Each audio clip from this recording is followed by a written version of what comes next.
Welcome to journalist dairy. Yadadri board మీద అలకలు, Revanth Reddy seat కింద మంట. నిన్న కోమటిరెడ్డి రాజగోపాల్ రెడ్డి ఆగ్రహించారు, ఇవాళ కొండా సురేఖ అలకపూనారు. సొంత పార్టీ నేతలే రేవంత్ రెడ్డి తీరును తప్పు పడుతున్నారంటే యాదాద్రి ట్రస్ట్ బోర్డు వ్యవహారం పెద్ద దుమారంగా మారబోతోందన్నమాట.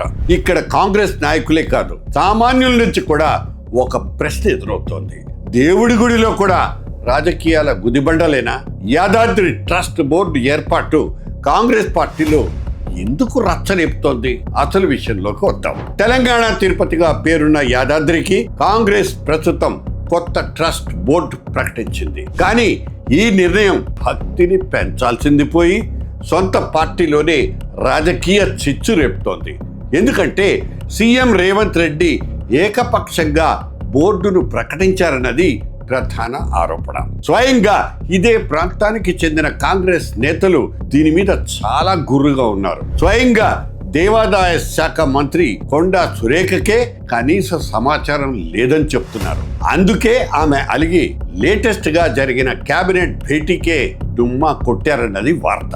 ఇక స్థానిక మునుగోడు ఎమ్మెల్యే కోమటిరెడ్డి రాజగోపాల్ రెడ్డి ఆగ్రహం కూడా అంతా ఇంత కాదు.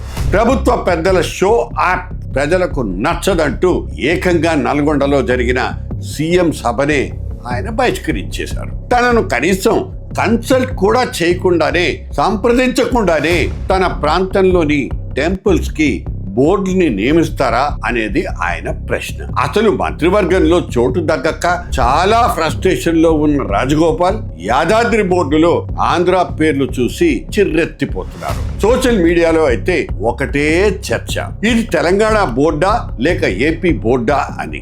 ఏపీ ముద్ర ఉన్న చిరంజీవి భార్య సురేఖను మెంబర్ గా పెట్టారనేది కొంతమంది అభ్యంతరం. ఇక ఫార్మా అధినేతలకు తెలుగుదేశం పార్టీ నేపథ్యం ఉన్న వాళ్ళకే పెద్ద పీట వేశారనే విమర్శలు కూడా వెల్లువెత్తుతున్నాయి. ఎప్పటి నుంచో పార్టీ జెండా మోసిన ఒరిజినల్ కాంగ్రెస్ నేతల్ని పక్కన పెట్టి బీఆర్ఎస్ నేపథ్యం ఉన్న సత్యనారాయణ రెడ్డికి చైర్మన్ గిరి ఇవ్వడం ఏంటంటూ కొంతమంది నిలదీస్తున్నారు. పైగా రెడ్డి సామాజిక వర్గానికి చైర్మన్ పది ఇవ్వడంలో రేవంత్ రెడ్డికి ఏదో దురుద్దేశం ఉందనే చర్చ కూడా నడిపిస్తున్నారు. మంత్రి వివేక్ సోదరుడైన కాంగ్రెస్ ఎమ్మెల్యే వినోద్ కు ఒక పదవిని కట్టబెట్టారు. ఇప్పటికే పదవులతో కళకళలాడిపోతున్న వివేక్ కుటుంబానికి మళ్లీ చోటు కల్పించడం తీవ్ర వివాదాస్పదం అవుతోంది. సామాన్య భక్తులకు కావాల్సింది ప్రశాంతమైన దర్శనం, సదుపాయాలు. అంతేకాని ఇలా వలస నేతల రాజకీయ పునరావాసం కోసం గుడిని వాడుకోవటం ప్రజలకు ఏమాత్రం రుచించడం లేదు.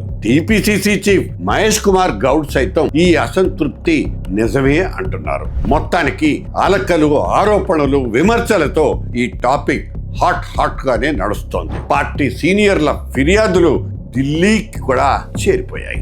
ఒకవైపు ప్రభుత్వం ఇదంతా ఆలయ అభివృద్ధి కోసమే ఆర్థిక సామాజిక ప్రముఖుల్ని తీసుకున్నామంటూ చెప్తున్నా, మరోవైపు ఇది పక్క రాజకీయ పందేరమని సొంత నేతలే మండిపడిపోతున్నారు. అసలు దేవుడి ట్రస్ట్ బోర్డులో వలస నేతలకు, పరాయి రాష్ట్రాల వాళ్ళని ఇంతలా పెద్దపీట వేయాల్సిన అవసరం ఏమొచ్చింది?